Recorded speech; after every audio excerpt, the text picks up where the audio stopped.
भोजपुरी के डिग्री देहला है का जरूरत बा। अगर ओकर भाषा के जब तक संवैधानिक भाषा नहीं बनाइएगा, वाराणसी की भाषा भी भोजपुरी बा। हमरा बुझाता कि भोजपुरी संविधान में अगर लागू हो जाता तो हमरा बुझाता कि नरेंद्र मोदी को दिल्ली में भी संघर्ष करने की जरूरत नहीं पड़ेगी। कहे खाती सब के हुआ आपन कहाए वाला के बा। हम अपने भाषा के लिए मातृभाषा कहल जाला एकरा के, तब माई के भाषा के, अगर माई के भाषा के तू सम्मान नहीं दिलवावत तो मातृभूमि खातिर तू का करब। United we stand, divided we fall. आने वाले समय में कि मंथन के नेतृत्व में सारे पटना के जितने भी हमारे यूट्यूबर्स मीडिया हैं, एक दिन हम आप सबको बुलाएंगे। सबसे बड़ी बात है कि 2024 का आगाज़ अलग अलग पार्टी वाले अलग अलग लोग कर रहे हैं। कोई उधर से कर रहा है, कोई कहीं से कर रहा है। मुझे ऐसा लगता है कि 2024 के लिए, बिहार के लिए तो केवल एक ही मुद्दा है कि जिस बिहार ने स्वतंत्र भारत को पहला राष्ट्रपति दिया, उस राष्ट्रपति का भाषा भोजपुरी और प्राचीन भारत की ये राजधानी हुआ करती थी, इसकी भाषा मगही। भोजपुरी और मगही को संविधान के 8वें अनुसूची में दर्ज करने के लिए हम आए हैं, क्योंकि ऐसा है कि भारत रत्न अटल बिहारी वाजपेयी जी ने 2003 में अपने सरकार के माध्यम से उन्होंने मैथिली को शामिल कर दिया।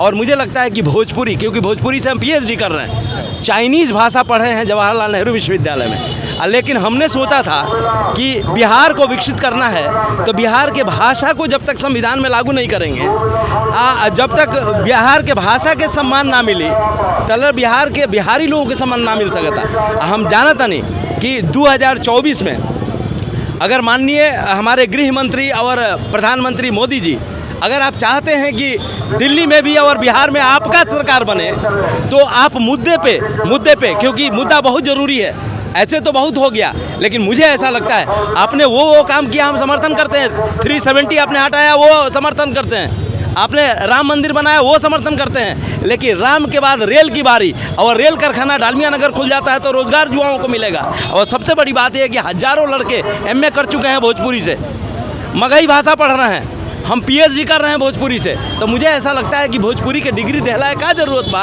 अगर ओकर भाषा के जब तक संवैधानिक भाषा नहीं बनाइएगा, तो बाबा साहब भीमराव अम्बेडकर ने जो पहला संविधान दिया था, इन देखिए राजेंद्र प्रसाद के हाथ में, राजेंद्र प्रसाद के आपन भाषा भोजपुरी रहे, तो कम से कम भोजपुरी के भारत के संविधान के 8वें अनुसूची में दर्ज करे खातिर जौन फाइल हम मजबूर करके माननीय नीतीश कुमार जी से दिलवाए हैं, वहाँ पे 2016 में इसमें गृह मंत्रालय में पड़ा हुआ है। कहे का मतलब है कि नरेंद्र मोदी अमित शाह को वोट मांगने की ज़रूरत नहीं पड़ेगी।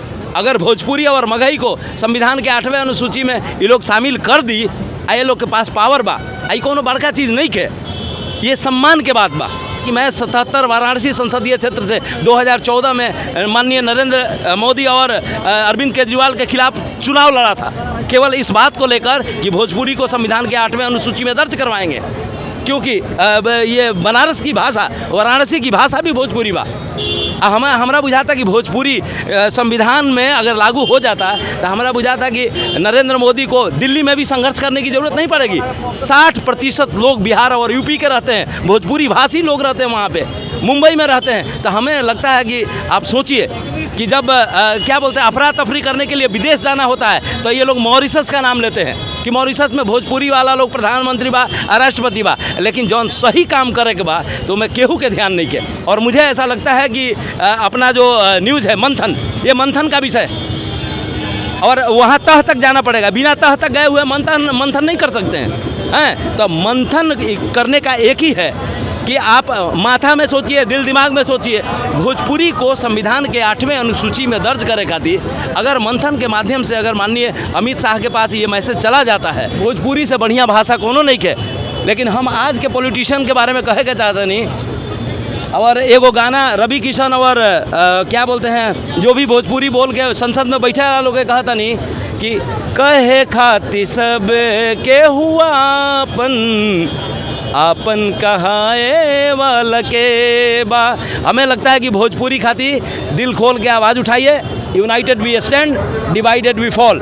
और भोजपुरी जिस दिन मगही संविधान में इंटर कर जाएगा, भोजपुरी बोले वाले जितने भी लोग हैं सारे लोगों को भारत भर में नहीं पूरे विश्व भर में सम्मान की नज़र से देखा जाएगा, क्योंकि भाषा का सम्मान व्यक्ति का समान है, भाषा भाषियों का समान है। भोजपुरी जो भाषा है कहीं ना कहीं जो भारत में कम से कम बिहार में जो ज़्यादा बोली जाती है, और इसकी जो पहचान है, भारत की जो पहचान है, कहीं ना कहीं फॉरेन में भी भोजपुरी से ही होती है। भोजपुरी के गाने बजते हैं, जब भी फंक्शन पार्टी फंक्शन होता है भोजपुरी के गाने बजते हैं, लोग उस पर ठुमके लगाते हैं। तो कहीं ना कहीं काफ़ी लंबे समय से भोजपुरी के साथ सौतेला व्यवहार, आपका एक मैसेज क्या होगा?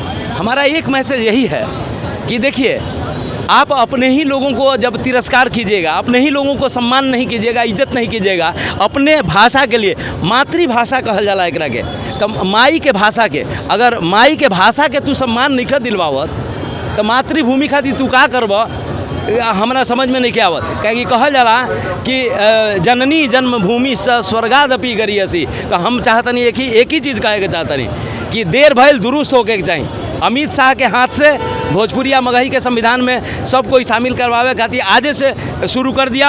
आने वाले समय में कि मंथन के नेतृत्व में सारे पटना के जितने भी हमारे यूट्यूबर्स मीडिया हैं, एक दिन हम आप सबको बुलाएंगे और बुला के आपके नेतृत्व में, कहे कि मंथन ही करने की ज़रूरत है, दूसरा कुछ नहीं। बिना मंथन किए हुए घी नहीं आता है। घी अगर आएगा तो हमें लगता है कि घी के दिए बिहार के लोग जलाएंगे। और सबसे पहले संविधान के चौखट पे जहाँ पे माथा टेके थे नरेंद्र मोदी साहब, क्योंकि इलेक्शन जब लड़े थे तो सबसे ज़्यादा वोट उनको आया था 2014 में, सबसे कम वोट हमको आया था, तो वो टॉप पे थे, हम ग्राउंड पे